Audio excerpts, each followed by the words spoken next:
I want to take you back to September 17th, 2013. On this day, Grand Theft Auto 5 was released. This wasn't just a game, it was an event. It was the biggest game at that point with an insane budget of $265 million and was in development for 4 years. It grossed $800 million on day 1 and $1 billion by day 3. The game also pushed the PS3 and Xbox 360 consoles to their absolute limits. The world was so large and detailed for the time. I was a freshman in high school at this time, and basically every single guy would only talk about GTA 5 for weeks after it came out. Gaming outlets went nuts over this thing, and it received critical acclaim. Momentum really never stopped. It was originally released in 2013, as stated earlier, but it also came out in November 2014 for the PS4 and Xbox One, and in April 2015 for Windows. And guess what? It's also coming on the Xbox Series X and S and PS5 in 2021. Multiple releases wasn't the only thing that gave this game the legs to survive 3 whole generations. It was GTA Online.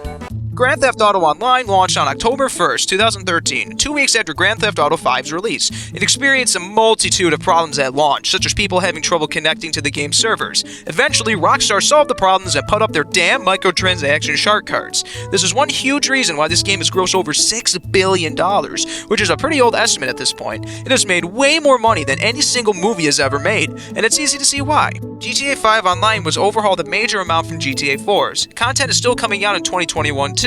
They recently added an island that costs over $1 million to get to. As I said earlier, this damn thing keeps selling. Even in 2021, as I typed the script, the damn game is still in the top 10 UK weekly software charts. It's the second highest selling game of all time, behind the one and only Minecraft. GTA 5 has sold 135 million units. This absolutely dwarfs GTA 4, which sold 25 million units, and that certainly wasn't a slouch. It's especially impressive when you realize that this was a full-fledged $60 game at launch when it was released.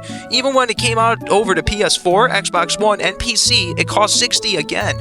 I actually love this game. It's my personal favorite GTA, and I've spent a lot of hours between the original release on PS3 and Xbox 360, and then the Steam version.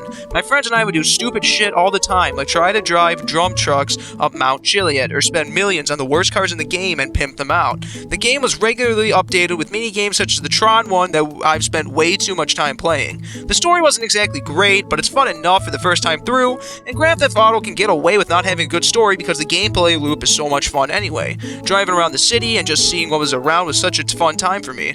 Stealing cars, killing civilians, running away from cops. It brings back memories, man. The 3-character idea was pretty fun. Trevor is such a disgusting douche and I love it. Franklin is also pretty sick. The dynamic of these two with Michael was fun to watch. The fact that they had different abilities was also a nice touch. Grand Theft Auto 5 is one of the most important video games ever released. It set a high bar for the 8th generation consoles to beat.